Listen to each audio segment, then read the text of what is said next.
Que le nom de notre Seigneur Jésus-Christ soit loué. Amen. Nous remercions le Seigneur, notre Dieu, de ces privilèges que le Seigneur nous a accordés ce soir, d'être en vie, avoir le mouvement et l'être, et de venir réellement à sa présence, à ces mercredis un peu particuliers. C'est vrai que l'homme propose et Dieu dispose. Notre Seigneur est souverain, il fait ce qu'il veut. Oui, nous pouvons que dire merci, puisque ce qu'il fait est bien, est bon, est merveilleux pour nous, et que son nom réellement soit loué. Voilà, depuis hier, depuis lundi, le 1er septembre, il a plu à notre Dieu de ramener notre frère Eugène Kapande à la maison. Donc, et nous présentons au nom de l'Assemblée toutes nos condoléances à la famille biologique de notre ancien regretté frère Eugène Kapande et à l'église de Lubumbashi, là où il avait la charge et exerçait là-bas à côté du pasteur, notre frère Kazadi Wakalenga, qui est arrivé déjà hier matin à Bruxelles. Et le programme qui était établi, normalement, il devait commencer la prédication ce soir et demain jeudi et vendredi. Et le week-end, il devait partir à Krefeld. Et voilà, avec le décès de notre frère Eugène, ça a changé tout le programme. Hier, vers 18 h, quand nous étions encore chez frère Michel, notre frère Kazadi devait se rendre à Paris pour superviser toutes les démarches administratives. Et nous aurons les détails au retour de nos frères. Voilà, il y a eu 2 minibus qui ont quitté Bruxelles ce matin pour aller à Paris et voir le corps de notre frère et vraiment donner un dernier hommage à notre regretté frère Eugène Kapande. Donc, les frères sont à Paris depuis ce matin. Nous allons aussi prier pour eux, que Dieu réellement les garde dans le chemin de retour. Voilà, frères et sœurs, nos jours sont vraiment comptés. Nos vies, c'est entre les mains du Seigneur. Le frère a été au milieu de nous déjà le 10 août. Ici même, c'est lui qui a apporté la parole. Oui, je le vois encore quand il parlait de la clé de ces jours de mort. Il n'y a que Dieu qui peut ouvrir. Quand Dieu ouvre, même quand tu n'es pas malade, tu partiras. Quand Dieu n'a pas encore ouvert, même si tu es gravement malade, tu ne partiras pas. Voilà, ici même, du haut de cette chaire, la dernière prédication de notre bien-aimé regretté frère Eugène Kapande, sa dernière prédication ici, du haut de la chaire. Alors, j'ai demandé à la technique, je suis conduit comme ça, que la technique puisse, au moment voulu, notre sœur Christiane, que Dieu la bénisse, je le prie à pied levé, et nous servons le Seigneur. Hein. Le Seigneur est Seigneur, il connaît toutes choses. Et nous allons, elle va nous projeter cette prédication, Jésus-Christ est le vivant, que notre frère Eugène Kapande nous a apporté ici. Sa dernière prédication à Bruxelles, le 10 août 2025. Notre sœur derrière là-bas, elle va nous la projeter. Nous allons les suivre, écouter tous ensemble. Même nos diacres ne sont pas là, ils sont tous à Paris. Voilà. Et réserver les salutations. Vous savez, moi j'étais le jeudi, je l'ai dit ici, je pense, le vendredi. Donc le vendredi, j'ai été bloqué, mais le dimanche, j'ai donné ce témoignage. J'ai été là-bas le voir le dimanche, le jeudi, et j'ai prié avec lui. Et quand je suis rentré directement dans sa chambre avec ma femme, et notre sœur José, sa femme, elle était là, et on était à 4. Alors j'ai dit à frère Kapande, j'ai dit, est-ce que tu me reconnais? Alors elle regarde sa femme, elle me regarde, elle fait sourire pour dire que oui, mais je te reconnais. Parce que bon, on communiquait avec le regard et voilà. Donc immédiatement, Dieu m'a mis à cœur et nous avons prié. Nous avons prié ensemble. Et à peine fini de prier, comme nous avons dit Amen, l'équipe médicale sont rentrées et nous ont fait sortir.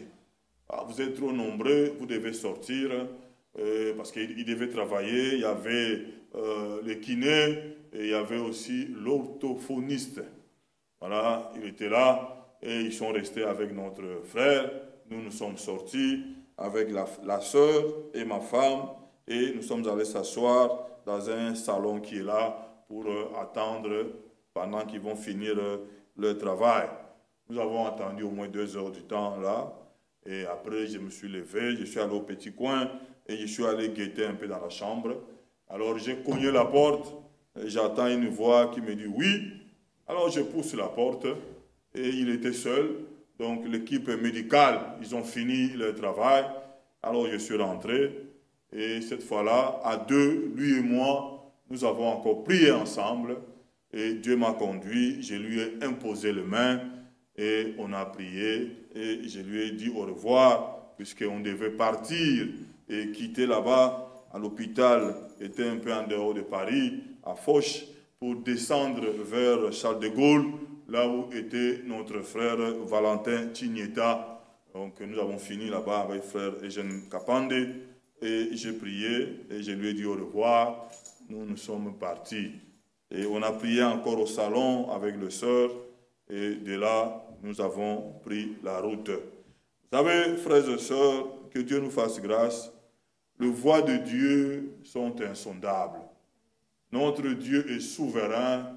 Le Seigneur, il fait ce qu'il veut. Je disais avec frère Kazadi hier, c'est frère Michel. Il dit, frère Kazadi, vous êtes venu pour apporter la parole. Mais en réalité, vous êtes venus pour ramener les dépouilles de frère Eugène Kapande à Lubumbashi. Il dit, frère, oui, c'est le voie de Dieu. C'est le voie de Dieu. Vous voyez, vraiment, que Dieu nous fasse grâce. La parole que nous écoutons, c'est cette parole-là qui nous prépare. Oui, de la poussière que nous sommes, c'est à la poussière que nous retournerons. Mais la question ce soir, dans quelles conditions tu partiras? Quelles conditions tu partiras? C'est maintenant que nous nous préparons, que Dieu nous fasse grâce dans l'obéissance, dans le respect et d'être sérieux dans notre préparation, puisque réellement le Seigneur revient bientôt. Voilà un peu l'information et nous attendons la délégation de Bruxelles, conduite par notre berger frère Michel, qui sont partis à Paris ce matin. Donc nous aurons peut-être les détails du départ du corps, nous aurons peut-être les détails, et s'il y aura une cérémonie à Paris ou pas, et qui sont là-bas, ils nous apporteront un peu le détail. Donc voilà. Et ici, l'Assemblée locale, donc, tous ces programmes qui ont été énoncés du haut de la chaire par rapport à notre frère Kazadi, tous ces programmes ne tiennent plus. Tous ces programmes sont annulés. Donc nous réintégrons notre programme habituel. C'est-à-dire, demain, il n'y a pas d'activité, non pas culte demain. Et le vendredi, nous reprenons notre programme, vendredi à culte. Et c'est notre frère Michel qui apportera la parole. Le dimanche de Krefeld, c'est notre frère Michel aussi qui apportera la parole de Dieu. Et le mardi, ça sera mardi, je pense, c'est mardi 10. C'est notre frère Bertin Chiswaka qui, mardi 9, c'est notre frère Bertin Chiswaka qui, d'Atlanta, qui apportera la parole de Dieu, mardi 9, et vendredi 12, je pense que c'est lui encore qui apportera la parole de Dieu. Donc voilà un peu au niveau de l'Assemblée locale. Recevez les salutations de notre frère Patrick Mamunga qui est à Kinshasa. Ce soir, aujourd'hui, Dieu voulant, voilà, il prend son envol pour revenir en Belgique. il va atterrir demain matin. Il demande la prière des saints. Nous penserons à lui aussi dans nos prières. Voilà, il y a encore une demande de prière ici. Je viens de recevoir avec mon GSM. Notre frère Joseph Kanda demande la prière pour son voyage en Chypre. C'est jeudi à 7 h du matin. Donc demain, notre frère Joseph, il part pour Chypre. Nous allons aussi nous souvenir de lui dans la prière.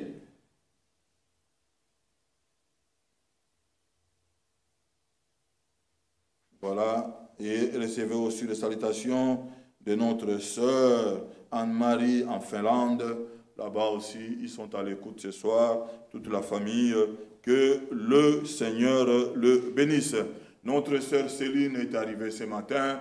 Elle fait partie aussi des délégations qui sont parties à Paris. Nous remercions le Seigneur de l'avoir gardée aussi là-bas à Luanda pendant son séjour. Et Dieu l'a ramenée au milieu de nous. Que le nom du Seigneur soit loué. Nous allons chanter un cantique et nous allons lire une parole d'introduction. Et nous allons écouter la parole de Dieu, cette rediffusion du 10 août de notre frère Eugène Kapande qui a apporté ici du haut de la chair Jésus-Christ le vivant. Nous chantons le 13, le Dieu puissant c'est Jésus, c'est le Prince de paix, le Père de l'éternité et le Roi des bontés. Le 13. Le Dieu puissant c'est Jésus, le Prince de paix, le Père de l'éternité et le Roi des bontés, le merveilleux en sagesse, pour qui toutes choses faites, la plénitude divine, en Jésus incarné, tout est en lui, tout est en lui, la plénitude divine est tout en lui, tout est en lui, tout est en lui, Jésus est Dieu tout-puissant et tout est en lui.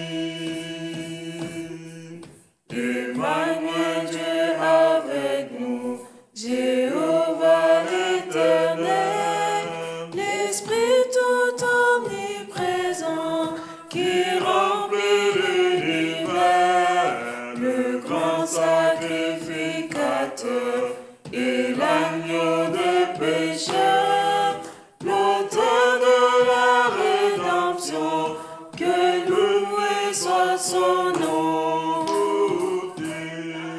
Tout est en lui, tout est en lui, la plénitude divine est tout en lui, tout est en lui, tout est en lui, Jésus est Dieu tout-puissant et tout est en lui. Le commencement et la fin, l'alpha et l'oméga, la vraie parole incarnée, l'ami des rachetés, la sagesse et perfection, ma justice et puissance, tout ce dont j'ai le besoin, je le trouve en sa main. Tout est en lui, tout est en lui, la plénitude divine est tout en lui, tout est en lui, tout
146, mon seul appui, c'est l'ami céleste, Jésus seul.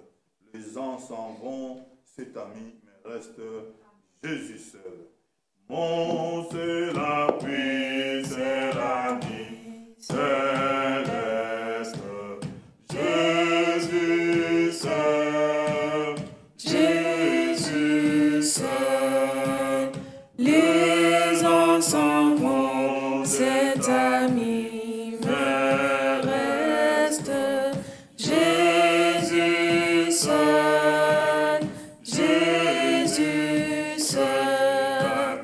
Cet ami connaît mes alarmes, son amour guérit ma douleur, sa main essuie toutes mes larmes, doux sauveur, doux sauveur.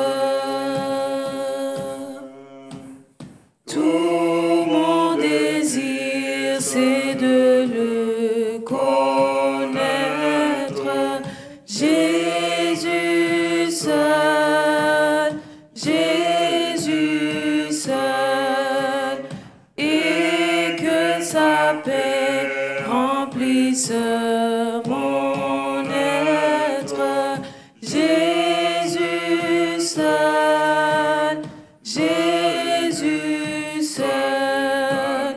Cet ami connaît mes alarmes, son amour guérit ma douleur, sa main essuie toutes mes larmes, doux sauveur, doux sauveur.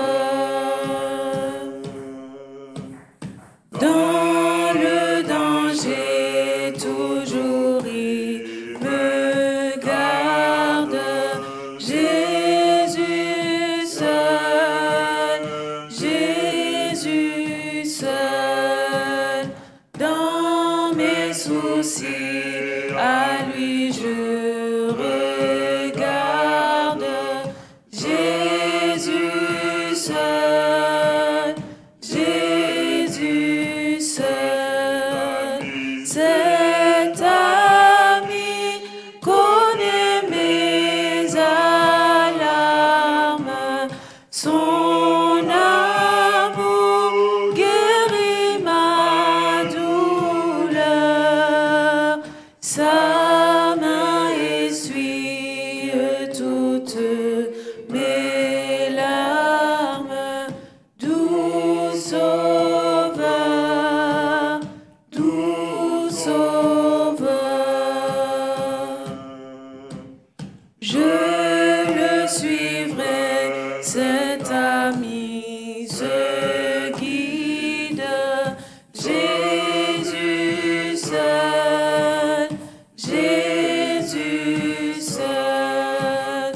À travers ce grand désert aride, Jésus seul, Jésus seul. Cet ami connaît mes alarmes, son amour guérit ma douleur, sa main essuie toutes mes larmes, doux sauveur, doux sauveur. Merci Seigneur de ce don suprême, Jésus seul, Jésus seul. Il m'appartient, je le sais, je l'aime, Jésus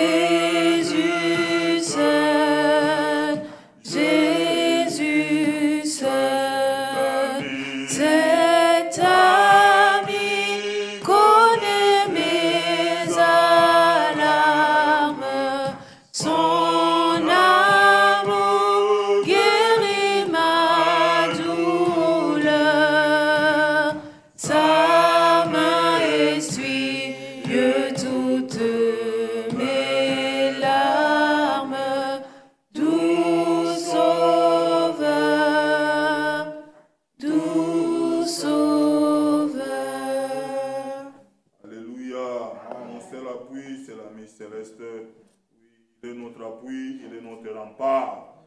Il est tout pour nous. Même dans la mort, il est là, cet ami fidèle. Dans la maladie, il est là. Dans les soucis, dans l'angoisse, c'est à lui que nous regardons.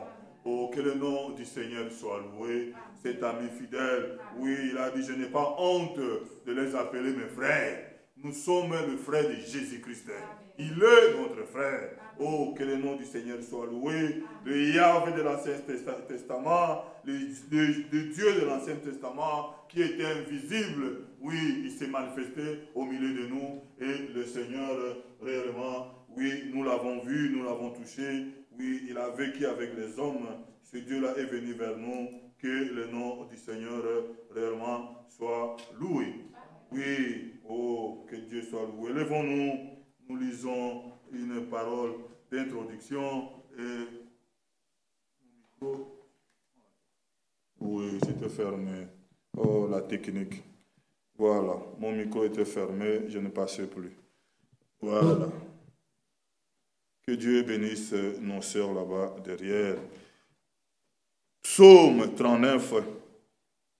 Et après la lecture, nous allons prier ensemble et nous allons écouter la prédication qui a été prêchée ici du haut de la chair le 10 août 2025, le mois passé, et le frère Eugène Kapande qui a apporté cette prédication, Jésus-Christ le vivant, et le lundi 11, il devait prendre la route pour Paris, et il est parti à Paris. Nous étions avec lui chez Frère Michel en communion fraternelle. C'était merveilleux, on a fait des photos, on a mangé ensemble. Frère, écoutez la prédication. Je l'ai écouté encore aujourd'hui, écoutez la prédication. Le Seigneur parle tantôt d'une manière, tantôt d'une autre.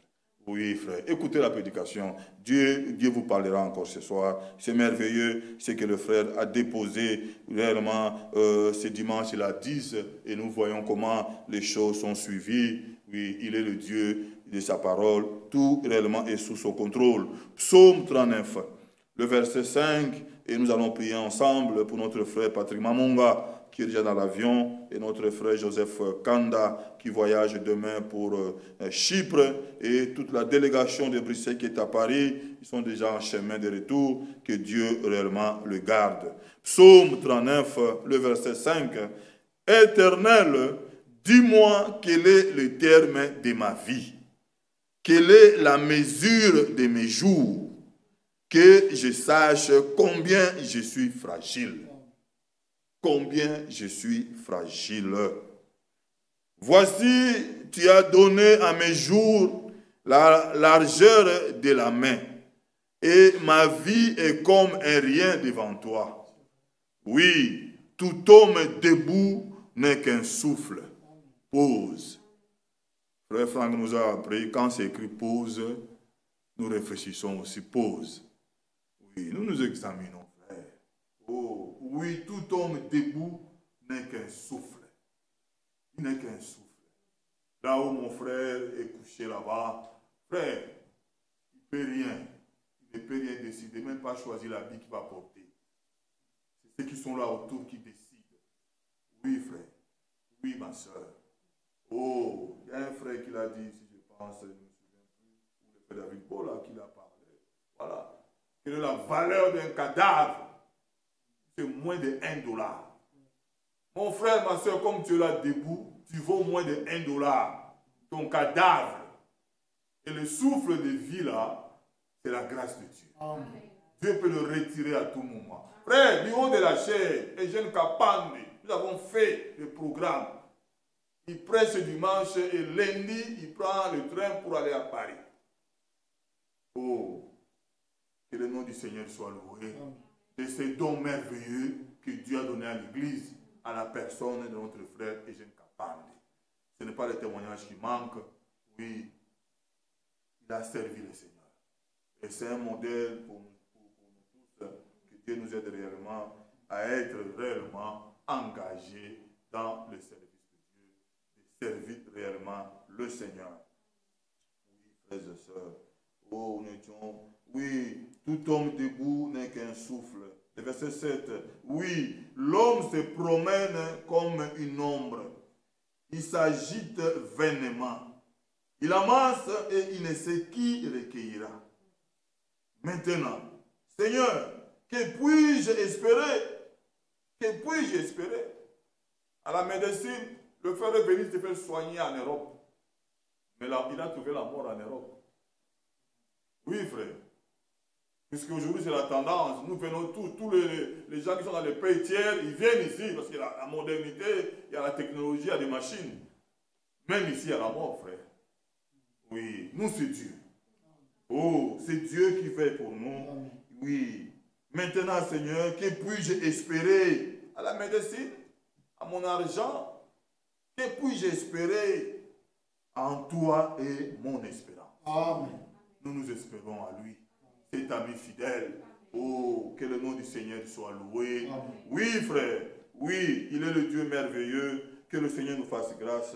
Nous allons élever nos voix et nous allons écouter la parole de Dieu. Prions le Seigneur.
Que Dieu nous bénisse. Vous pouvez nous asseoir. Et mes sœurs là-bas derrière, si vous pouvez nous envoyer la prédication et une bonne écoute. Que le Seigneur vous bénisse. Nous saluons chacun de vous, nom de notre Seigneur et Sauveur Jésus-Christ. Excusez-moi un peu, je croyais qu'il y avait un interprète, ou ici on parle directement. Parce que chez nous, quand on prêche, il y a toujours un interprète, bon, on y va directement. Nous vous saluons au nom du Seigneur Jésus-Christ.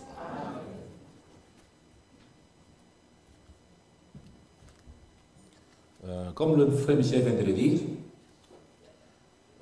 ce matin, j'ai parlé de notre bien-aimé frère Kazadi. Il vous a aussi salué au nom du Seigneur Jésus-Christ. Dieu voulant, déjà le 2, il sera ici à Bruxelles pour la parole de Dieu. Le frère Kaka, le frère Kangoudia et tant d'autres, ils m'ont demandé de vous saluer aussi au nom du Seigneur Jésus-Christ. Je remercie nos bien-aimés, notre bien-aimé frère Michel et frère Bovic. Ce n'était pas facile que je parle. Je suis venu me le poser. Le frère Michel a insisté. Céder la chair, ce n'est pas facile. J'ai vraiment accepté pour un jour. Et comme demain je rentre à Paris, on communie ensemble aujourd'hui. Et Dieu voulant, demain je rentre à Paris. Que Dieu bénisse chacun de vous. Sans plus tarder, nous pouvons nous lever pour lire la parole de Dieu dans le livre d'Apocalypse, chapitre 1, verset 8. Il est dit ceci dans Apocalypse, chapitre 1, verset 8. « Je suis l'alpha et l'oméga, dit le Seigneur Dieu, celui qui est, qui était et qui vient, le Tout-Puissant. » Vous pouvez incliner vos têtes, on va dire un mot de prière. Notre Père et notre Dieu, encore une fois, nous te sommes infiniment reconnaissants. Et nous te disons merci du fond du cœur pour tout ce que tu fais pour nous. Il t'a plu, Seigneur, de nous réunir ce matin. Il t'a plu, Seigneur, de nous rassembler en ce lieu pour que nous puissions écouter ta parole. Assiste-nous pendant le temps qu'on sera ensemble. Bénis chacun de nous. Nous nous remettons à toi et c'est dans le précieux nom de notre Seigneur et Sauveur Jésus-Christ que nous demandons ainsi. Amen. Amen. Nous venons de lire une portion dans la parole de Dieu. Vous pouvez vous rasseoir. Dans le livre d'Apocalypse. Et nous allons parler sur un sujet intitulé Jésus-Christ le vivant. Notre Seigneur n'est pas mort. Il était mort, mais il vit encore aujourd'hui. C'est pour ça qu'on dit Jésus-Christ le vivant. Pas celui qui est mort, mais celui qui est vivant aujourd'hui. Il est le même hier, aujourd'hui et éternellement. Il ne change pas sa façon d'agir. Et au verset 17 du même chapitre, il dit ceci. Quand je le vis, je tombais à ses pieds comme mort. Il posa sur moi sa main droite en disant, ne crains point, je suis le premier et le dernier, et le vivant. Il revient encore sur le mot vivant. Il n'est pas mort, je suis le vivant, au siècle des siècles. Je tiens les clés de la mort et du séjour des morts. Écris donc ces choses que tu as vues, et celles qui sont, et celles qui doivent arriver après elles. Ça, c'est ce qui s'est passé dans le Nouveau Testament. Comme vous le savez, le livre d'Apocalypse est un livre de révélation. Et ici, on nous définit la révélation de Jésus-Christ, ce que Dieu a donné au verset 1, pour montrer à ses serviteurs les choses qui doivent arriver bientôt. C'est ce qu'on appelle prophétie. On annonce d'avance des choses qui doivent arriver d'un moment à un autre. Et quand vous voyez la chose s'accomplir, là vous comprenez que ce que Dieu a dit s'accomplit maintenant. Et ce qui a été fait pendant toute la Bible que vous voyez ici, c'est un livre de prophétie. Il y a des choses qui ont été annoncées dans l'Ancien Testament que nous voyons s'accomplir aujourd'hui. Vous voyez mes frères et sœurs, notre bien-aimé frère Paul, ou plutôt notre bien-aimé frère Jean, était amené dans l'île de Patmos. Comme vous le savez, il était là. Et voilà ce que la parole de Dieu lui dit. C'est que Dieu dit, moi Jean, votre frère, qui est part avec vous à la tribulation et au royaume, à la persévérance en Jésus. J'étais dans l'île appelée Patmos, à cause de la parole de Dieu et du témoignage de Jésus. Je fus ravi en esprit au jour du Seigneur. Et j'entendis derrière moi une voix forte.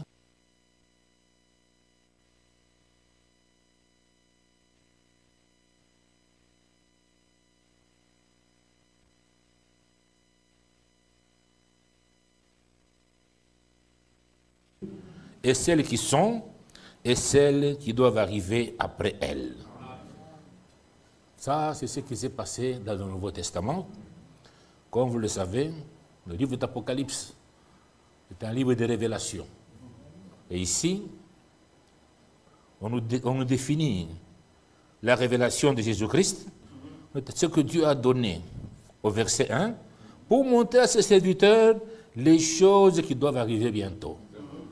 C'est ce qu'on appelle prophétie. On annonce d'avance des choses qui doivent arriver d'un moment à un autre. Et quand vous voyez la chose s'accomplir, là vous comprenez que ce que Dieu a dit s'accomplit maintenant. Et ce qui a été fait pendant toute la Bible que vous voyez ici, c'est un livre de prophétie. Il y a des choses qui ont été annoncées dans l'Ancien Testament que nous voyons s'accomplir aujourd'hui. Vous voyez, mes frères et sœurs, notre bien-aimé frère Paul, ou plutôt notre bien-aimé frère Jean, était amené dans l'île de Patmos. Comme vous le savez, il était là. Et voilà ce que la parole de Dieu lui dit. C'est que Dieu dit, moi Jean, votre frère, qui est part avec vous à la tribulation et au royaume, à la persévérance en Jésus. J'étais dans l'île appelée Patmos à cause de la parole de Dieu et du témoignage de Jésus. Je fus ravi en esprit au jour du Seigneur. Et j'entendis derrière moi une voix forte, comme le son d'une trompette, qui disait, ce que tu vois, ce que Paul devait voir. Il a reçu l'ordre, on dit, écris-le dans un livre et envoie-le aux 7 âges. Et on a défini ces âges à Éphèse, à Smyrne, à Pergame, à Thyatire, à Sardes, à Philadelphie et enfin à la Odyssée. Et nous sommes à l'âge de la Odyssée. Il y a quelque chose qui nous concerne aussi dans cet âge. Dieu voulant, on va parcourir un peu ce que Dieu nous a dit dans cet âge pour que nous soyons sous les garde-fous. Le même Dieu n'y change pas, il agit encore aujourd'hui. Hein, lui qui était dans l'Ancien Testament, qui était invisible, qu'on ne voyait pas, qu'on pouvait appeler éternel, qu'on pouvait appeler Yahvé, mais dans le Nouveau Testament, nous l'avons vu, nous l'avons palpé, c'est notre Seigneur Jésus-Christ. C'est ainsi que le Jéhovah de l'Ancien Testament, c'est lui Jésus du Nouveau Testament. Et Dieu a tant aimé le monde qu'il a donné son Fils unique, qui est notre Seigneur Jésus-Christ. Quand Dieu a créé l'homme au jardin d'Éden, Dieu l'a placé au milieu du jardin. Et comme vous le savez, l'homme a mangé de l'arbre et l'homme est tombé. Et quand l'homme est tombé, Dieu cherchait un sauveur pour l'humanité. Il a regardé, il n'a vu personne. Il s'est dit, je viendrai moi-même et je sauverai l'homme. Ce Dieu-là qui était invisible, il s'est fait un corps. Et c'est dans ce corps-là qu'il est venu habiter divinement, donc corporellement en Jésus-Christ. Quand on voyait Jésus passer, on pouvait voir un homme qui passait. Mais Jésus avait l'Esprit de Dieu en entier. C'est ainsi que devant la tombe de Lazare, il pouvait pleurer comme un homme, comme tout le monde pleure. Puisque la Bible dit, pleurer avec ceux qui pleurent. Mais en tant que Dieu pouvait dire, Lazare sort. Là, il donnait un commandement et Lazare pouvait sortir de sa tombe. Là, c'était Dieu qui agissait dans Jésus-Christ. Et ce Jésus-là, il est mort. Ce Jésus-là, il est ressuscité. Et ce Jésus-là, il est vivant jusqu'au jour. Ce jour-là, Gethsemane, quand il était arrivé, quand il devait partir, lui-même en tant qu'homme, il a eu peur. Il a regardé la chose venir. Il s'est dit, mais s'il est possible que cette coupe aille loin de moi. Puis il s'est dit, non, non, je dois accomplir toute la parole de Dieu. Si je ne meurs pas aujourd'hui, le monde serait perdu. Il faut que je meure. Donc notre Seigneur a accepté de mourir à notre place. Il était là, lui qui n'a jamais péché, mais il s'est fait pécher pour nous. Il s'est fait pécher, on l'a pris et on l'a mené à Golgotha. Et là, Golgotha, comme vous le savez, on est venu, on lui a mis une couronne d'épines, le sang commençait à couler, tout et tout. Il était parmi les brigands. dont l'un d'eux se moquait de Jésus. Il disait, mais toi qui faisais des miracles, mais fais ceci, nous sommes devant les gens, ici, fais des miracles. Il était là, il ne parlait pas, il regardait seulement. Mais il y avait quelqu'un parmi eux, il a regardé Jésus, il dit, mais celui-ci est différent de nous. Nous méritons ce que nous avons fait, mais lui n'a jamais péché. Et il s'est retourné vers Jésus, il a dit, Seigneur, souviens-toi de moi quand tu viendras dans ton règne. Ce brigand-là a parlé du futur, mais Jésus l'a ramené au présent. Jésus n'a pas voulu que cela se fasse beaucoup de jours. Il lui a dit aujourd'hui. Eh bien, aujourd'hui, tu seras avec moi dans le paradis. Parce que tous ceux qui mouraient dans l'Ancien Testament, ils allaient dans le lieu qu'on appelait le séjour des morts. Et dans le séjour des morts, il y avait deux camps. Il y avait le paradis d'en bas, et il y avait aussi l'endroit où il y avait les pécheurs, là où ils étaient en train de souffrir, ils étaient là-bas. Séparés avec un grand trou, un grand abîme. Hein? Ceux qui mouraient chrétiens, à l'époque, ceux qui croyaient et qui mouraient croyants, ils allaient dans le paradis d'en bas. Mais ce jour-là, quand Jésus est mort, le diable a croisé les bras. Il s'est dit, voilà, ça va, je l'ai eu. Mais là, il était étonné. Jésus est descendu. Il est allé là-bas, il a demandé les clés. Remettez-moi les clés. On lui a donné les clés. Il a pris tous ceux qui étaient morts, tout l'Ancien Testament, et les a ramenés d'abord à la terre, ici sur la terre. Les gens les ont vus. Ils ont vu ces gens-là, et après, il les a pris, et est allé les déposer maintenant au paradis d'en haut. C'est pour cela, dans l'écriture que nous avons lue, Jésus dit, j'ai les clés, les clés. Les clés de la mort et du séjour des morts. Amen. Donc personne ne peut mourir au hasard. S'il est arrivé que vous mouriez aujourd'hui, donc c'est Dieu, c'est Jésus qui a accepté d'ouvrir. Vous pouvez tomber malade, des mois et des mois. Mais si votre heure n'est pas encore venue, vous ne mourrez jamais. Quelqu'un peut être en bonne santé, il marche, il se heurte quelque part, il tombe, et c'est fini, il est parti. Oh bien celui-là, il méritait en bonne santé, puisque son heure n'est pas encore arrivée. Quand l'heure arrive, mon frère, vous n'allez pas vous échapper à cela. Que vous soyez en bonne santé ou pas, quand lui, Jésus, ouvre, c'est fini, vous partez. Mais ce qui est bien, comme il est vivant, nous devons être prêts à le rencontrer à tout moment. On va lire dans Deutéronome chapitre 33. Deutéronome chapitre 33. Écoutez ce que la parole de Dieu dit. Deutéronome 33, verset 26.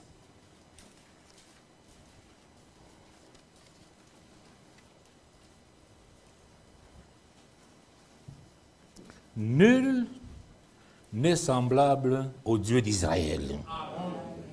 Il est porté sous les cieux pour venir à ton aide. Il est avec majesté porté sur les nuées. Le Dieu d'éternité est un refuge. Et sous ses bras éternels est une retraite. Devant toi, il a chassé l'ennemi.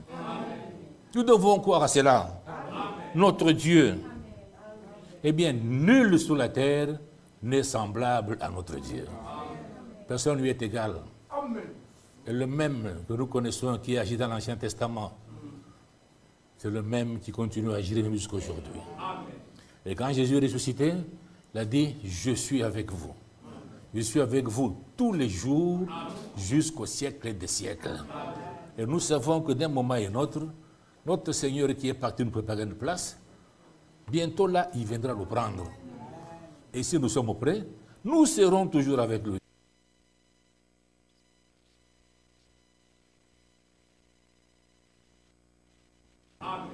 Et quand Jésus est ressuscité, il a dit, je suis avec vous. Je suis avec vous tous les jours jusqu'au siècle des siècles. Et nous savons que d'un moment et l'autre, notre Seigneur qui est parti nous préparer une place, bientôt là, il viendra nous prendre. Et si nous sommes prêts, nous serons toujours avec lui. Pourquoi? Parce qu'il va nous prendre. Nous allons monter, lui descendra, il nous prendra et nous amènera quelque part. On sera avec lui. Pendant le millénium, on sera avec lui. Mais ayant la vie éternelle en nous. C'est pour ça, Dieu a tant aimé le monde qu'il a donné son Fils unique, qui est le Seigneur Jésus-Christ. Afin que quiconque croit en lui, qu'il ne périsse point, mais qu'il ait la vie éternelle. Nous devons d'abord chercher la vie éternelle. Quand nous l'avons, c'est fini, nous avons la vie éternelle. Mais le message est à notre but. Nous, le message est venu pour que nous puissions nous préparer et rencontrer dans les airs. Mais nous devons d'abord avoir la vie éternelle en nous. Ça, c'est très important. 2 Samuel, chapitre 7. Notre Seigneur, qui est vivant, il ne change pas. 2 Samuel, chapitre 7, verset 22.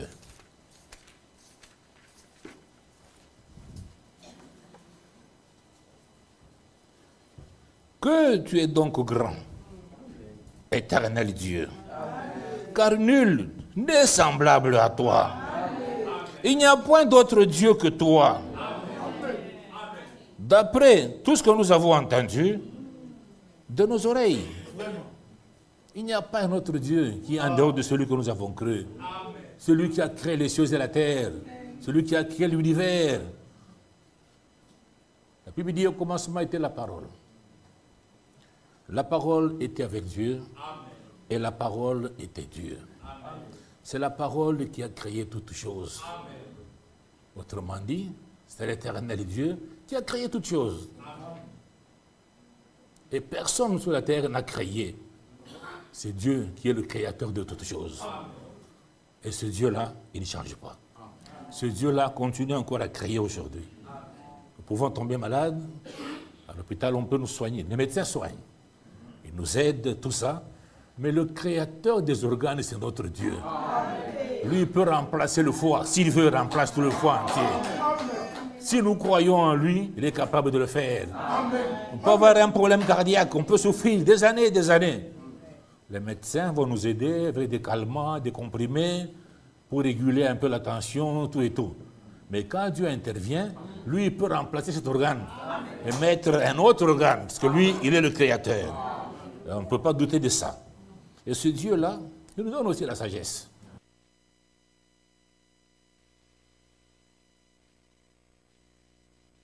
Tu as pris mon enfant, remets-moi mon enfant. Il y a eu une discussion entre les deux femmes. Oh non, c'est le mien. Oh, c'est le mien, ainsi de suite. Et pour trancher l'affaire, il fallait aller voir Salomon qui était le roi. On a appelé le roi Salomon, il est venu. On lui a expliqué le cas, il a regardé. Voilà comment le roi a agi. Il dit, bon, quand vous vous disputez cet enfant, voilà la solution que nous devons faire. Amenez-moi une épée. On a amené l'épée. L'autre enfant était déjà mort. Il y avait seulement un enfant qui était vivant. Il fallait partager entre les deux femmes. Alors Salomon qui dit, donne-moi une épée. Nous allons couper cet enfant en deux. Comme ça, on prend une partie, on donne à la première dame. L'autre partie, on donne à la deuxième. Celle dont l'enfant ne lui appartenait pas, elle a sauté, elle était contente. Il dit, oui, que nous la perdions toutes les deux. Elle a regardé, elle dit, oui, c'est vrai, vous pouvez couper l'enfant comme ça, nous la perdons. Salomon a regardé, il dit, ça, ce n'est pas une mère. Une mère ne peut pas agir comme ça. Même vous, les sœurs qui êtes ici, vous avez des qualités, vous avez des vertus que Dieu vous a données. Ces vertus-là, vous devez les garder partout. Une femme est une mère. Même dans le mariage, une femme sait garder même les enfants qui ne lui appartiennent pas. Mais une dame qui agit comme ça, elle dit on peut couper l'enfant, elle accepte, ce n'est pas une mère. Elle a accepté, elle dit non, on coupe l'enfant. Moi, il dit non, non, non, c'est quelque chose qui ne va pas. Mais Takat à l'autre, il dit non, non, ne tuez pas l'enfant. Rendez l'enfant à cette dame ici. Comme ça, même quand je commencerai à passer, quand je verrai l'enfant vivant, je saurai que voilà, ça sera même mon enfant, au lieu de le tuer. Il dit non, non, rendez à cette dame ici l'enfant. Et Salomon a regardé, il dit, ça c'est une mère. Et cette sagesse-là, Dieu a donné à Salomon. Il a conclu, il dit non, non, ça c'est une mère. Il dit non, prenez cet enfant, l'enfant appartient à cette maman. Et le même Dieu là-bas, il donne cette capacité-là d'agir dans tout ce que nous faisons. 1 Roi chapitre 8. 1 Roi chapitre 8, on lit le verset 23. La Bible dit, ô Éternel, Dieu d'Israël, il n'y a point de Dieu semblable à toi, ni en haut dans les cieux, ni en bas sur la terre. Tu gardes l'alliance et la miséricorde envers tes serviteurs qui marchent en ta présence de tout leur cœur.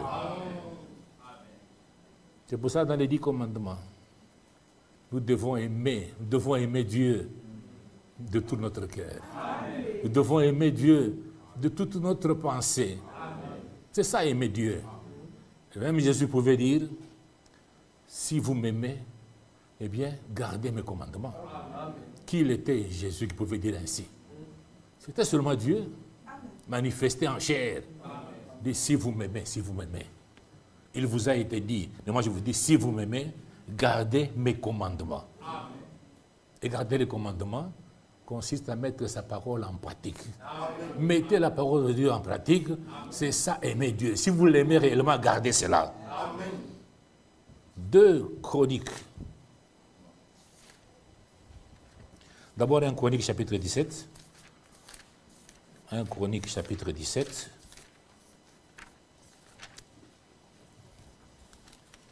Verset 20. Là, la parole de Dieu dit ceci. Ô Éternel, nul n'est semblable à toi. Vous voyez que personne ne peut se faire égal à Dieu. Personne ne peut se comparer à Dieu. Ô Éternel, nul n'est semblable à toi. Il n'y a point d'autre Dieu que toi. D'après tout ce que nous avons entendu de nos oreilles, il n'y en a point d'autre. Il est le seul. Et dans 2 Chroniques chapitre 6, 2 Chroniques chapitre 6, nous sommes au verset 14. Là, il dit, ô Éternel, Dieu d'Israël, il n'y a point de Dieu semblable à toi, dans les cieux et sous la terre. Tu gardes l'alliance et la miséricorde envers les serviteurs et qui marchent en ta présence de tout leur cœur. Je crois qu'on a lu ça. Maintenant, nous sommes dans Ésaïe chapitre 46. Ésaïe chapitre 46, verset 9. Ce sont les Écritures. Dans la Bible, il y a tout. Tout ce qu'il nous faut, nous trouvons ça dans la Bible. Pour notre enseignement. Ésaïe chapitre 46. Nous sommes au verset 9. La Bible dit, souvenez-vous de ce qui s'est passé dans les temps anciens. Car je suis Dieu et il n'y en a point d'autre. Je suis Dieu et nul n'est semblable à moi. J'annonce dès le commencement ce qui doit arriver. Et longtemps d'avance ce qui n'est pas encore accompli. C'est lui qui annonce ce qui doit arriver.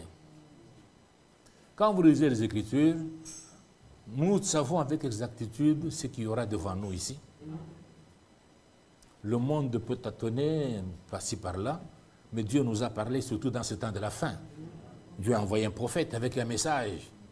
Et le message que nous avons eu, c'est un message de préparation. Dieu sait que nous devons aller quelque part. Il nous a envoyé un message et nous nous préparons pour rencontrer le Seigneur qui vient bientôt. Et Dieu avait annoncé dans les Écritures qu'un Élie devait venir. Et quand il est venu, il a apporté la parole de Dieu. Élie est venu parmi nous.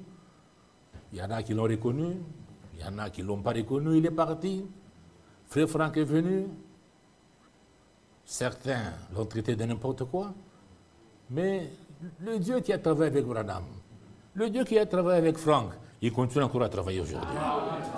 Parce que dans Éphésiens, il est dit, Dieu a donné le ministère pour le perfectionnement des saints. Si nous sommes saints ici, nous devons nous perfectionner. C'est par qui? Ce n'est pas les serviteurs que Dieu vous donne ici. Ils ont ce ministère-là. Ils doivent vous arriver jusqu'à la perfection. Et tant vous amener à la parole de Dieu.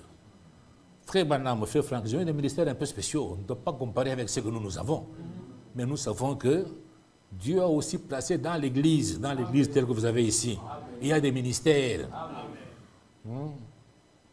Il y a Éphésiens 5 qui se manifestent dans l'église. Et dans ces ministères, il y a le ministère des pasteurs, il y a le ministère d'évangélistes, d'apôtres, d'enseignants. Tout ça, nous trouvons dans l'église locale. C'est pour le perfectionnement des saints. Et eux qui ont ces ministères, ils peuvent aller de ville en ville. Ce n'est pas seulement réservé à Franck, non, comme les gens disent, non, c'est seulement Frère Franck. Non, Frère Franck avait un ministère spécial. Mais celui qui a le ministère d'Éphésiens 5, il ne peut pas être local dans cette église ici de Bruxelles, non. Il peut voyager, aller à gauche, à droite, apporter la parole de Dieu. Et c'est Jésus qui ne change pas. Il donne la capacité d'aller apporter la parole de Dieu partout pour le perfectionnement des saints. C'est ce que la parole de Dieu dit. Et Dieu ne change pas. Il agit, il fait la même chose. Jérémie chapitre 10.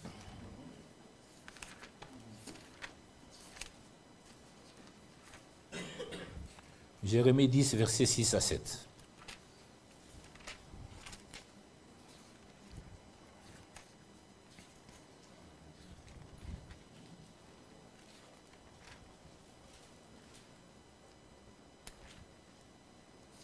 Jérémie chapitre 10.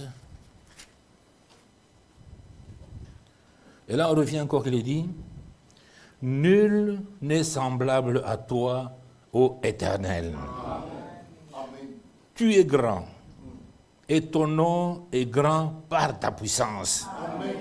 Qui ne te craindrait, roi des nations? C'est à toi que la crainte est due. » Nous devons craindre l'Éternel. Et craindre l'Éternel est le commencement de la sagesse. Si vous craignez Dieu, vous donnez la sagesse comme celle de Salomon. Vous saurez trancher des problèmes conformément à la parole de Dieu. Vous devez savoir minimiser les choses. Un chrétien doit craindre Dieu. Nous le craignons. Nous le respectons. Ce qu'il dit, nous acceptons ce qu'il nous dit.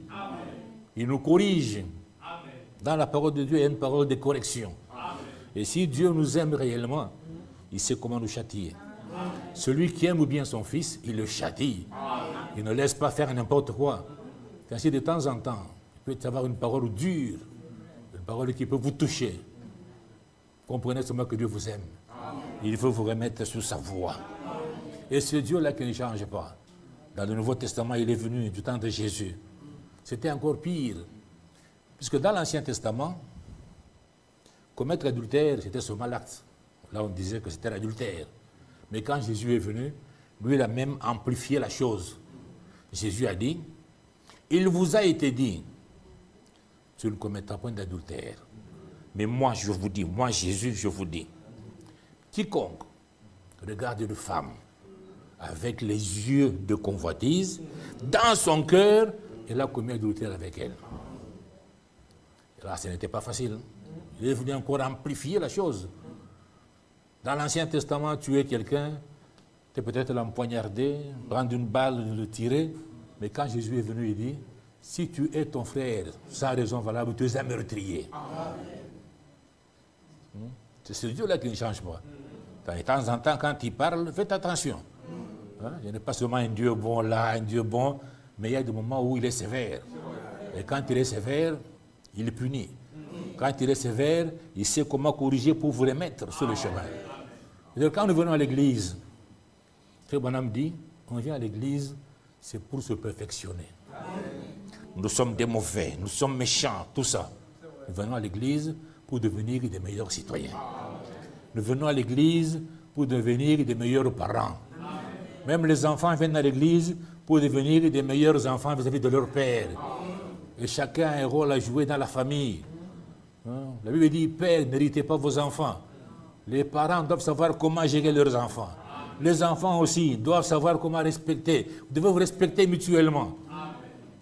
Tout le monde a sa place. Et c'est ça notre Dieu, c'est la manière dont notre Dieu travaille. Et il nous remet toujours en place. Il nous remet, il est là. Et ce Dieu ne change pas. C'est un Dieu unique.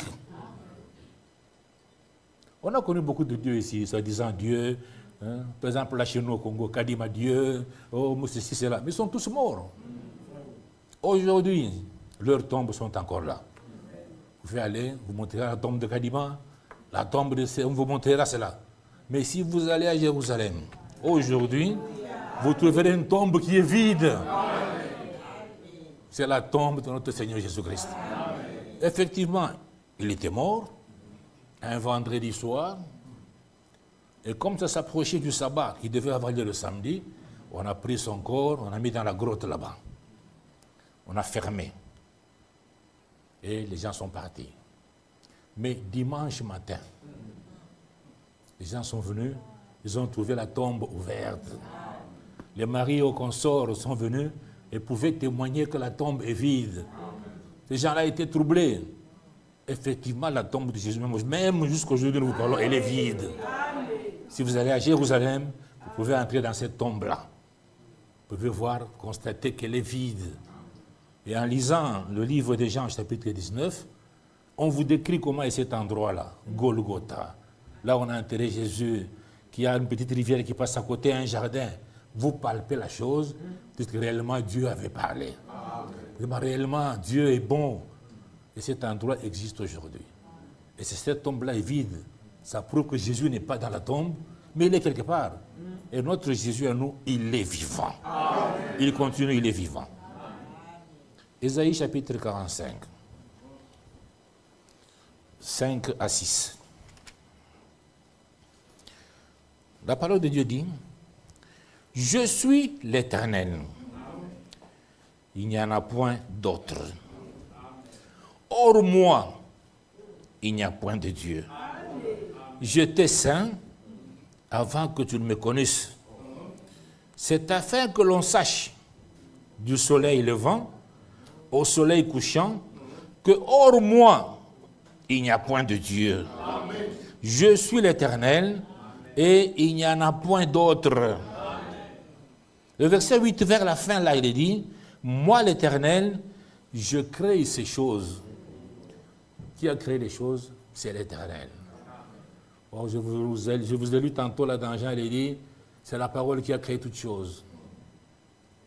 Est-ce deux personnes? Non. C'est le même Dieu, créateur du ciel et de la terre, qui a créé. Au commencement était la parole, et la parole était avec Dieu.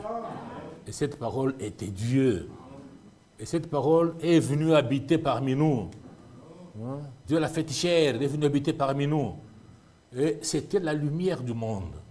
La parole est venue pour éclairer le monde.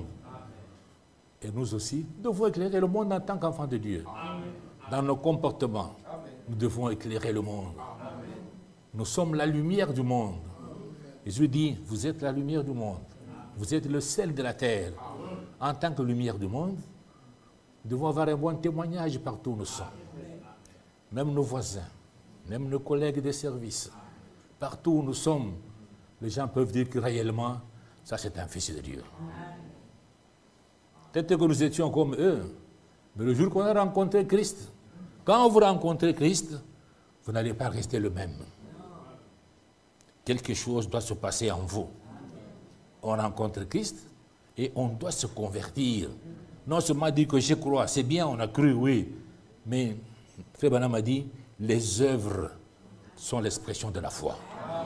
Vous dites que vous avez cru, mais où sont les œuvres? Nous voulons voir les œuvres, nous voulons voir si réellement vous avez changé. Vous étiez un brigand, aujourd'hui vous êtes fils de Dieu. Donc, quand vous vous promenez, les gens peuvent dire non, en tout cas, celui-ci a changé. Même les gens du quartier peuvent dire que non, ce n'est pas celui qu'on avait connu. Ça, c'est quelqu'un d'autre qui l'a changé. Et la parole nous amène à cela. Dieu veut que nous soyons ses enfants, que nous ayons un bon témoignage partout où nous sommes. Ésaïe chapitre 43. 43, versets 10 à 12.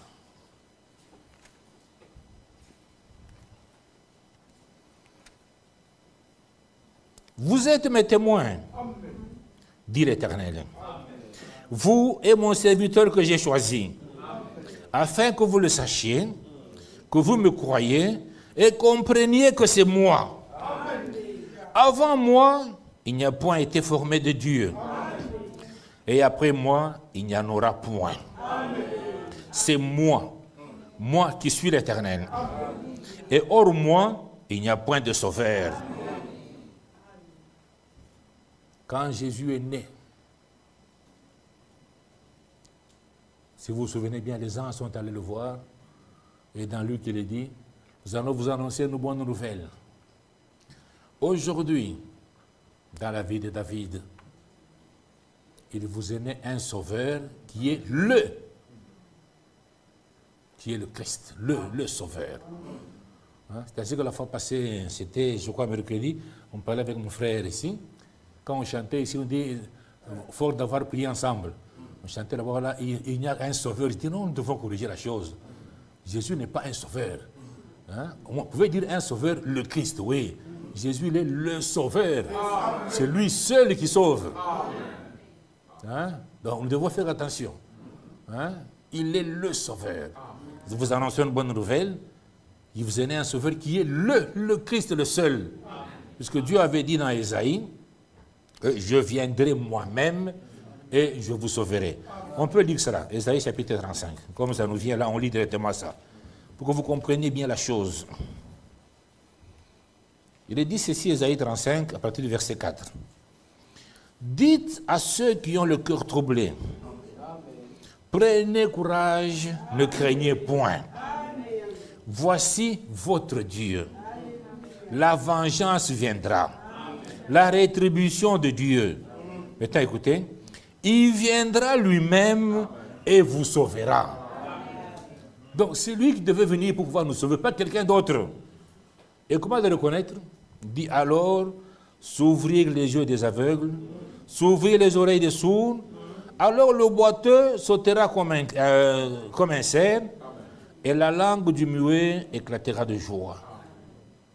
Et quand Jésus était sur cette terre, Jean-Baptiste a appris qu'il y avait un Jésus quelque part, qui faisait des miracles. Toutes ces choses ici se passaient quand Jésus était là. Jean-Baptiste a envoyé des gens. Allez lui poser la question. Est-ce lui qui doit venir ou devons-nous en attendre le nôtre? Jean savait que ceci avait été dit dans l'Ancien Testament, que le Seigneur allait venir et qu'il allait faire ces choses. Maintenant, lui étant là-bas, il entend qu'il y a quelqu'un quelque part qui fait des choses. Il envoie ces gens-là le voir. Et quand Jésus a écouté, il n'a pas dit « oui, c'est moi », il dit « non, non ». Il dit « rapportez à Jean ce que vous allez voir là ». Donc regardez ce qui va se passer ici, allez dire à Jean, il va comprendre que c'est moi. Donc cette écriture s'est accomplie. Hein? Il dit regardez, et ces gens-là étaient là, ils ont vu des miracles, les boiteux ont marché, ils ont vu tout ça, tous ils ont compris que voilà, celui qui avait été annoncé, c'est celui qui est parmi nous. Il était avec eux à ce moment-là. Et Jean avait compris que Jésus était là. Mais qui est le Sauveur? C'est Dieu lui-même. Il dit, je viendrai moi-même et je vous sauverai. Voilà les signes. Jean envoie, les mêmes signes ici s'accomplissent en Jésus. Est-ce que c'était une autre personne? Non. C'était le Sauveur lui-même. Parce que Dieu est esprit. On ne peut pas voir Dieu en tant qu'esprit. Alors le Dieu qui est esprit, il s'est fait un corps dans lequel il est venu habiter. C'est le Seigneur Jésus-Christ.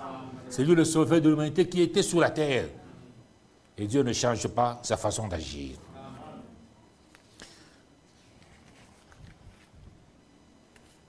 Deutéronome chapitre 4. Rentre un peu là-bas. Deutéronome chapitre 4. C'est merveilleux la parole de Dieu. Deutéronome chapitre 4, verset 35. Tu as été rendu témoin de ces choses, afin que tu reconnaisses que l'Éternel est Dieu et qu'il n'y en a point d'autre. Verset 39. Sache donc en ce jour et retiens dans ton cœur que l'Éternel est Dieu, en haut dans le ciel et en bas sur la terre. Et il n'y en a point d'autre. Il n'y en a pas. Le Dieu créateur du ciel et de la terre, il ne change pas. Il est le même. Il agit. C'est pour ça que nous devons croire en ce Dieu-là. Et en lisant la suite ici, il est dit, verset 40, et observe ces lois et ces commandements que je te prescris aujourd'hui, afin que tu sois heureux, toi et tes enfants après toi, et que tu prolonges désormais tes jours dans le pays que l'Éternel, ton Dieu, te donne. Deutéronome chapitre 32.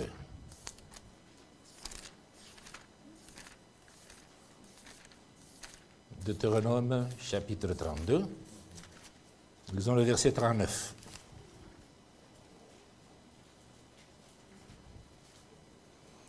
Sache donc que c'est moi qui suis Dieu. Amen. Et qu'il n'y a point de Dieu près de moi. Amen. Je fais vivre et je fais mourir. Est-ce qu'on parle ici des grands-pères, des sorciers qui font mourir? C'est Dieu seulement qui fait vivre et c'est Dieu qui fait mourir. Quand votre temps vient, c'est fini. Vous récupérez dire rentrer à la maison. Un grand-père, tout ça, n'a pas le pouvoir de vous tuer. Un sorcier, qui n'ont le sorcier, oh, ne craignez pas le sorcier. Il me dit quelqu'un va là-bas, il prend le bois, il essaie de l'arranger, il coupe, il met là-bas. Vous avez même peur d'entrer dans la maison. Un bois qui a été fait de mettre, donc prenez ça, jetez, mais mettez de côté, il n'y a rien. Ne craignez pas ces choses. Commencez même à prier. Oh le bon Dieu, oh, il n'y a rien là-bas. Prenez seulement et jetez, il n'y a rien. Hein? Celui qui est en nous, il est plus fort que celui qui est dans le monde. C'est ce que la parole de Dieu dit.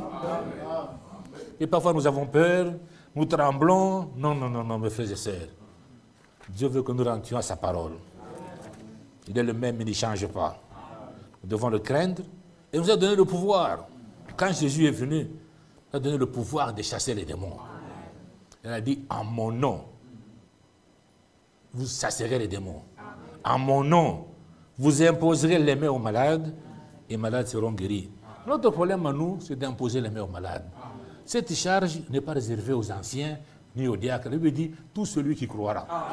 Jésus dit, voici les miracles qui accompagneront ceux qui auront cru. Amen. Si vous avez cru, vous amenez les malades, mais priez pour lui. Amen. Ne craignez rien. Dieu vous a donné cela. Mais c'est vous-même qui vous retirez. Ah non, ça, allez voir seulement les anciens. Non. En tant qu'enfant de Dieu, pratiquez ces choses-là. Marc chapitre 12. Nous sommes au verset 29. Voici le premier. On parle des commandements. Écoute Israël, le Seigneur notre Dieu, est l'unique Seigneur, l'unique. Il n'y en a pas Dieu, il n'y en a pas deux. Tu aimeras le Seigneur ton Dieu de tout ton cœur, de toute ton âme, de toute ta pensée et de toute ta force.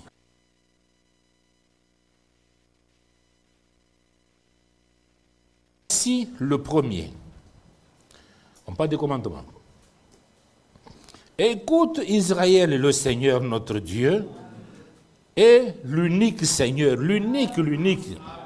Il n'y en a pas Dieu, il n'y en a pas deux. Tu aimeras le Seigneur ton Dieu de tout ton cœur, de toute ton âme, de toute ta pensée et de toute ta force. Tout ce qu'il y a comme commandement de Dieu, les 10 que nous connaissons, c'est résumé en deux seulement. Aimer le Seigneur, comme nous venons de le dire, il dit, et voici le second. Tu aimeras ton prochain comme toi-même. Il n'y a pas d'autre commandement plus grand que ces deux-là. Si vous avez ces deux, c'est vraiment quelque chose de bien. Aimer le Seigneur et aimer son prochain. Si vous aimez votre prochain, vous n'allez pas chercher à lui faire du mal. Nous faisons du mal parce que nous manquons d'amour. Le véritable amour, s'il est en nous, on ne peut pas faire du mal à mon prochain. On ne doit pas penser à quelque chose de mal. On va trahir, on va faire ceci, cela. Non. La pensée doit être pure. 1 Corinthiens chapitre 8. 1 Corinthiens chapitre 8. Versets 4 et 6. Pour ce qui est bon, on va directement à 6. Néanmoins, pour nous, il n'y a qu'un seul Dieu, le Père, de qui viennent toutes choses, et pour qui nous sommes. Il y a aussi un seul Seigneur, Jésus-Christ, par qui sont toutes choses, et par qui nous sommes. Verset 9. Prenez garde toutefois que votre liberté ne devienne pas une perte d'achoppement pour les faibles. Il y a des choses que nous pouvons faire, mais pour pouvoir aider ceux qui sont faibles. La Bible dit, tout est permis, mais tout n'édifie pas. Je crois qu'en faisant telle chose, mon frère tel, il est encore faible, je vais la choper. Vaut mieux ne pas le faire. Ce n'est pas un péché. Je sais qu'en faisant ceci, ce n'est pas un péché, mais je privilège un peu l'intérêt des autres frères aussi, qui sont peut-être faibles parmi nous. Hein, je dis, en tant qu'enfant de Dieu, je ne fais pas ça. La Bible dit, tout est permis, mais tout n'édifie pas. Et la Bible continue encore à dire, tout est permis, mais tout n'est pas utile. C'est à nous de discerner. Dieu nous donne la capacité de... ne devienne pas une perte d'achoppement pour les faibles. Il y a des choses que nous pouvons faire, mais pour pouvoir aider ceux qui sont faibles. La Bible dit, tout est permis, mais tout n'édifie pas.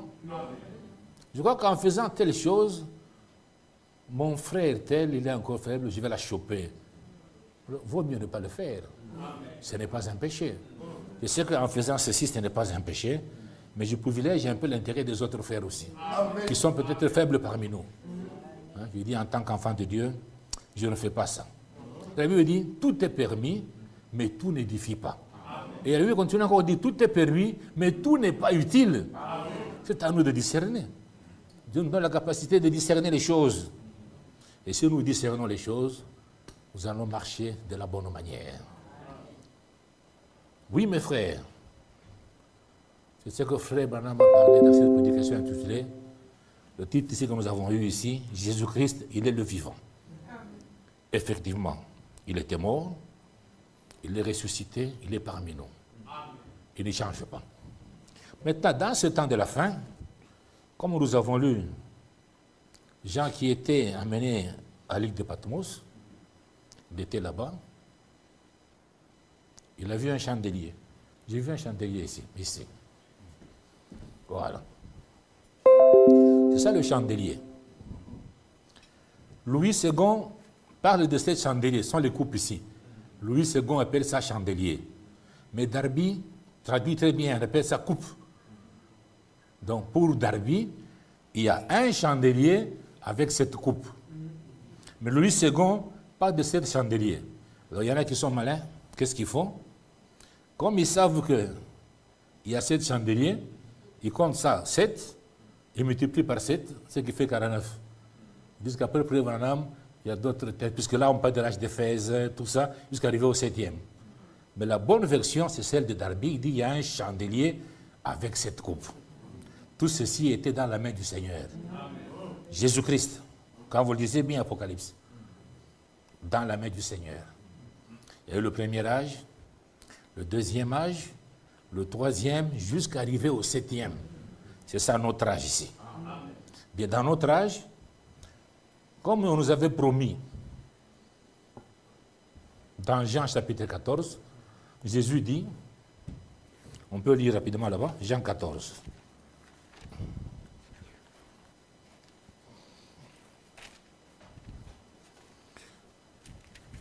Jésus dit, c'est l'écriture qu'on a lu la fois passée, que votre cœur ne se trouble point. Croyez en Dieu et croyez en moi. Jésus dit, il y a plusieurs demeures dans la maison de mon Père. Si cela n'était pas, je vous l'aurais dit. Je vais vous préparer une place. Et lorsque je m'en serai allé, et que je vous aurai préparé une place, je dis, je reviendrai.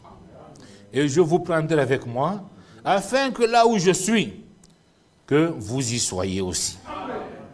Vous savez où je vais, et vous en connaissez le chemin. Thomas lui dit, Seigneur, nous savons où tu vas. Comment pouvons-nous en savoir le chemin? Jésus lui dit, il n'a pas dit, il dit, je suis le chemin. Je suis la vérité. Et je suis la vie. C'est Jésus qui est notre chemin. C'est Jésus qui est la vérité. C'est Jésus qui est notre vie. Il dit, l'une ne vient au Père que par moi. Il dit, si vous me connaissiez, vous connaîtriez aussi mon Père. Et dès maintenant, vous le connaissez et vous l'avez vu. Quand Philippe a entendu cela, ça l'a troublé. Il dit, non, mais Seigneur, tantôt tu parles de ton Père, tantôt, non. Dis-nous clairement, dis-nous clairement. Alors au verset 8, Philippe lui dit, Seigneur, montre-nous le Père. Et cela nous suffit. Tant que tu parles de ton fils, tant que tu parles de ceci, on ne comprend plus rien. Dis-nous maintenant clairement. Alors Jésus lui dit, il y a si longtemps que je suis avec vous, et tu ne m'as pas connu, Philippe. Celui qui m'a vu, celui qui a vu Jésus, a vu le Père. Comment dis-tu, montre-nous le Père? Et il y a toute une suite là.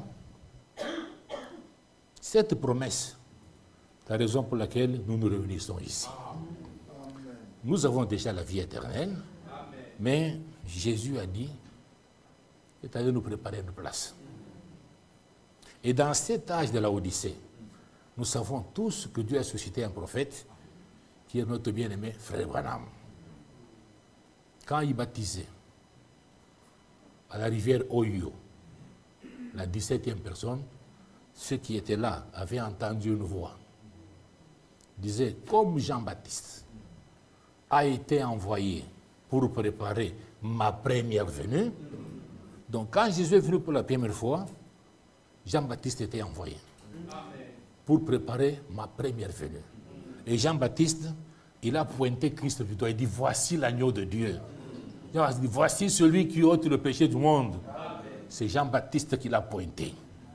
À l'arrivée au Ohio, il est dit, comme Jean-Baptiste a été envoyé pour préparer ma première venue, je te donne un message. Suivez bien. On ne dit pas, toi, Branham, va faire. Non, non, je te donne un message. C'est ce message ici qui préparera ma seconde venue. C'est ainsi que le prophète peut mourir, le docteur peut mourir, mais c'est le message ici qui pointera Christ quand il viendra. Ce n'est pas un homme. Nous avons le message. Et c'est ce message qui nous prépare. C'est pour cela que nous devons lire la Bible, nous devons lire les brochures que nous voyons ici. Ça s'appelle la parole parlée. Frère Branham était là-bas. Il lisait la Bible comme nous lisons ici. Tout ce qu'il disait, on a enregistré. Et on a mis ça sous forme de papier. Ce que nous avons ici, nous lisons. Ça s'appelle la parole parlée. Et frère Franck, quand il est venu, lui, il est enseignant. Il pouvait prendre à gauche, à droite et éclaircir les choses. Mais tout ça, conformément au message du temps de la fin. Donc nous sommes dans cela actuellement. Et quand il a commencé à parler, frère Branham, il nous préparait à rencontrer le Seigneur qui vient bientôt. Et dans cette brochure ici, intitulée « Un homme appelé de Dieu », hein? C'est frère Branham qui a prêché cela le 5 octobre 1958 à Jeffersonville. Dans cette brochure ici, nous sommes au paragraphe 36, il dit ceci. Mais lorsque Dieu se prépare à faire quelque chose dans le domaine du surnaturel, en général, il va chercher un homme en qui il peut mettre sa confiance. Dieu cherche un homme en qui il peut mettre sa confiance. Il dit, il loin cet homme. Il l'envoie. Et celui-ci ne recule devant rien pour s'acquitter de sa tâche. On lui confie une mission précise. Dieu l'appelle et Dieu l'envoie.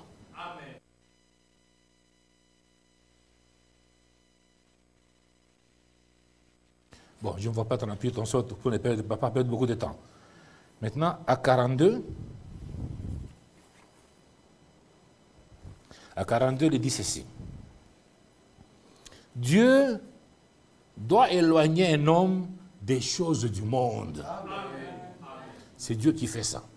Il doit éloigner un homme des choses du monde pour pouvoir le tranquilliser afin qu'il puisse écouter Dieu. Cette petite voix-là tranquille. Puis une fois qu'il entre en contact avec Dieu, il est alors sans peur. Remarquez qu'il ne se soucie pas de ce que dit n'importe qui. Il a été dans la présence de Dieu, il connaît Dieu dans la puissance de sa résurrection. Au paragraphe 59, il dit ceci. Eh bien, Dieu doit lui donner une formation. Dieu ne vous appelle pas puis vous envoie comme ça en l'air, non, il doit vous former. C'est comme un militaire qui veut aller en guerre, on le forme. On doit lui apprendre comment manier l'arme, comment mettre les cartouches dans son fusil, on le forme. Alors ici, il dit, eh bien, Dieu doit lui former, doit lui donner une formation. Il l'avait entraîné à garder les yeux sur le sillon, avec 12 paires de bœufs. Et un seul homme qui labourait avec eux, il lui avait enseigné la patience, à être patient, à entraîner ses bœufs à marcher bien alignés. Maintenant, écoutez, plus tard, il a eu à former des hommes. Même nous ici, nous sommes formés. Maintenant, écoutez bien, il a formé les hommes, les amener à se tenir à la Bible. Faites attention.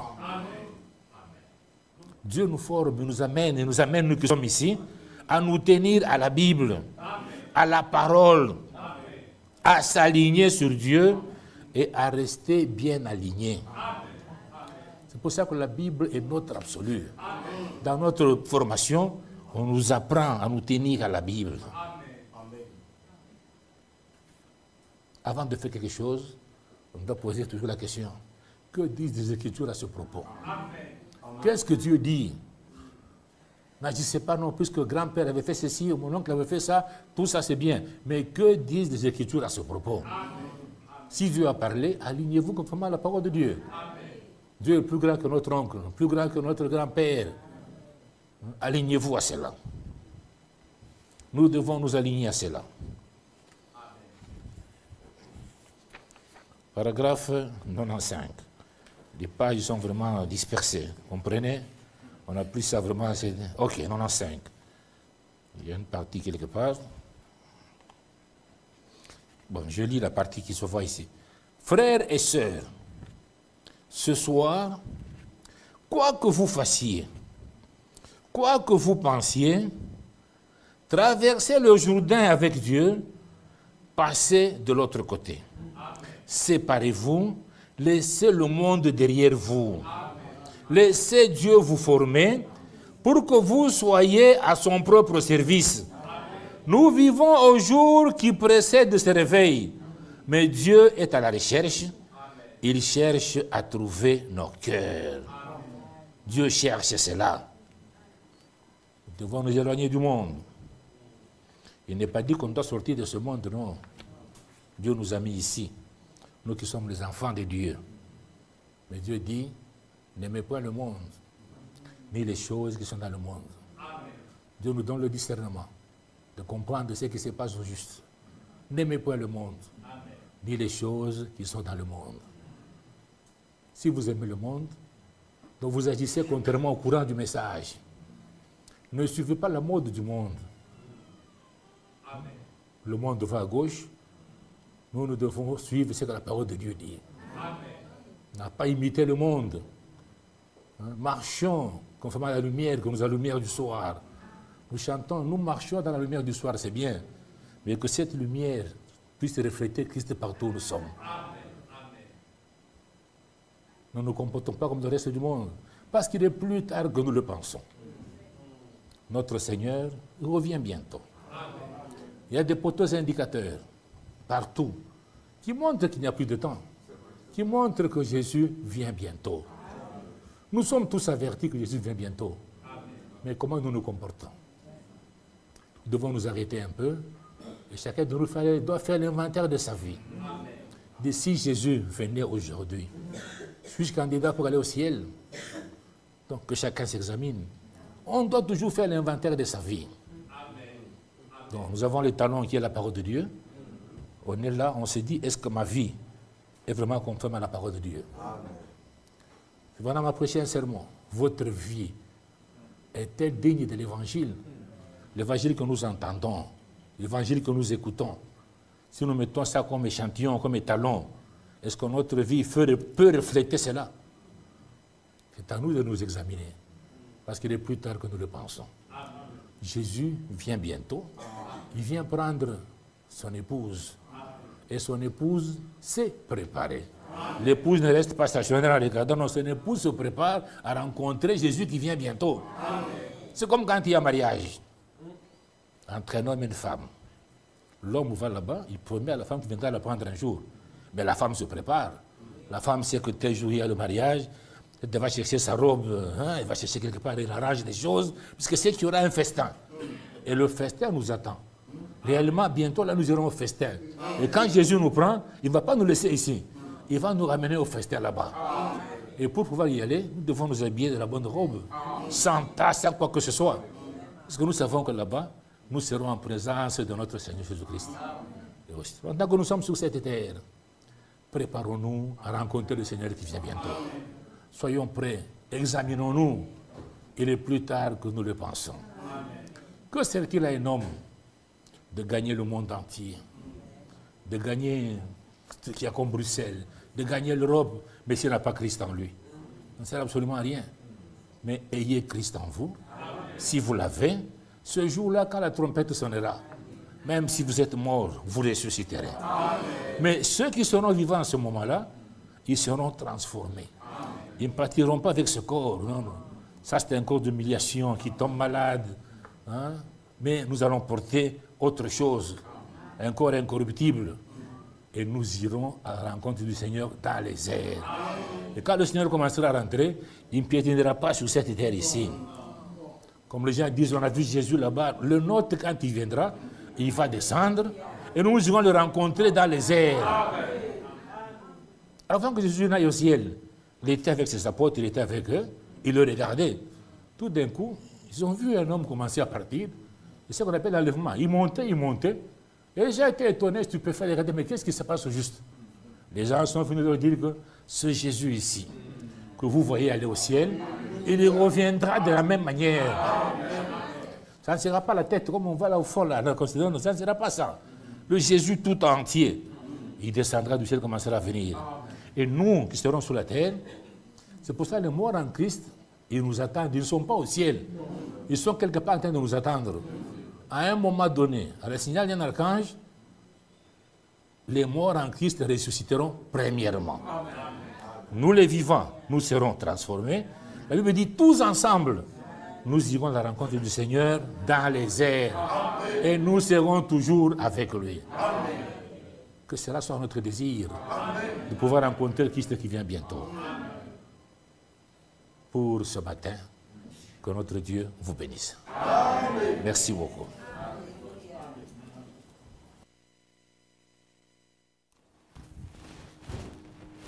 Levons-nous. La Bible nous dit, consolez-vous par ces paroles. Le Seigneur est notre appui et notre soutien. Sans lui, réellement, nous ne pouvons rien. Nous venons d'écouter cette prédication qui a été prêchée ici, du haut de cette chaire, il y a de cela 22-21 jours déjà. C'était le 10 août et le 1er septembre, le Seigneur a décidé à repris notre frère, oui, à la maison. Que le nom du Seigneur réellement soit loué. Oui, la question qui est posée, oh, si le Seigneur revenait aujourd'hui, ou si tu partais aujourd'hui, dans quel état nous partirons? Oui, que Dieu nous fasse grâce, réellement, prenons au sérieux notre préparation. Le Seigneur a investi, le Seigneur, oui, a envoyé des prophètes, a envoyé un message. Il a repris les prophètes. Le Seigneur a suscité un docteur de la parole. Notre roi de Franck, chacun de nous ici présents a un témoignage particulier avec cet homme, Ewald de Franck. Oui, cet homme humble, quand on entrait dans son bureau, il s'est levé pour t'accueillir. Oh frère, nous en avons, chacun de nous a eu un témoignage réellement avec cet homme-là, le serviteur de Dieu. Le Seigneur l'a repris. Oui, mais le Seigneur, comme l'a dit notre regretté frère Jean Kapande, le Seigneur a suscité dans l'assemblée locale réellement de serviteurs de Éphésiens 4:11 qui sont là aussi, qui apportent la parole pour l'édification des corps de Christ. Nous allons prier, remettre, oui, ce moment de l'écoute de la parole que nous avons écouté entre les mains du Seigneur. Que Dieu nous aide réellement, que nous soyons conformes à la parole de Dieu, que nous soyons réellement comme le Seigneur veut que nous soyons. Oui, il est le Dieu, il ne parle jamais en vain. S'il a parlé ce soir, puisque le besoin est là, oui, il nous veut réellement auprès de lui quand tu l'apparaîtras. Si vous me changez ce micro, il est au rouge. Donc lui là, c'est les piles les plus bons. Élevez nos voix, prions le Seigneur.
Que Dieu nous bénisse. Nous sommes arrivés à la fin de notre réunion de ce soir. Nous allons chanter un cantique et à la fin des cantiques, nous pouvons retourner, oui, dans la paix du Seigneur. Le 44, je ne sais pourquoi dans sa grâce, oui, Jésus m'a tant aimé, pourquoi par son sang il efface ma dette, mon péché. Je ne sais pourquoi dans sa grâce, Jésus m'a tant aimé. Pourquoi par son sang il efface ma dette de mon péché, mais je sais que quand lui j'ai la vie, il m'a sauvé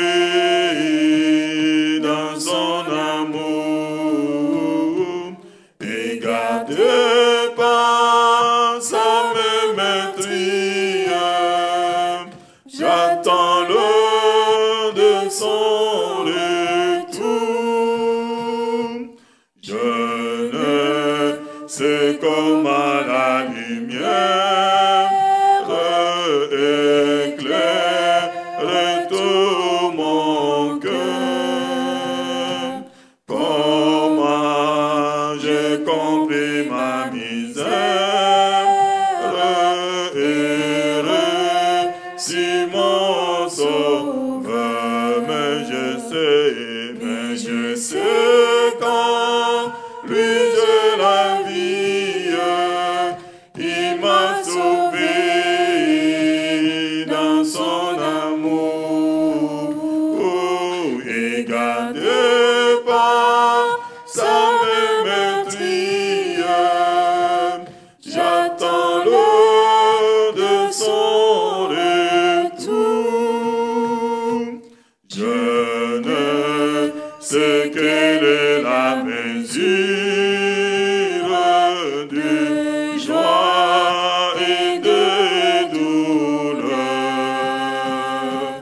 que pour moi faible créature réserve mon sauveur. Mais je sais quand lui j'ai la vie, il m'a sauvé dans son amour et gardé par sa même maîtrise. J'attends l'heure de son retour. Je ne sais quand de la victoire le renfort sonnera. Quand l'agneau l'époux dans sa gloire avec lui me prendra. Mais je sais quand lui j'ai la vie, il m'a sauvé dans son amour et gardé par sa même maîtrise. J'attends l'heure de son retour. Que le nom du Seigneur réellement soit loué. Allons dans la paix du Seigneur. Nous rappelons que demain, jeudi, il n'y a pas d'activité. Oui, tous les programmes qui étaient établis à propos de l'arrivée de Frère Kazadi a été annulé. Donc, demain, jeudi, il n'y a pas d'activité. Le vendredi, nous reprenons nos horaires d'habitude. Vendredi, culte, c'est Frère Michel qui apportera la parole. Et le dimanche aussi de Krefeld. Et le mardi, c'est notre Frère Bertin Tishuaka d'Atlanta qui est au milieu de nous, qui apportera la parole le mardi et le vendredi. Allons dans la paix du Seigneur. Que Dieu vous bénisse.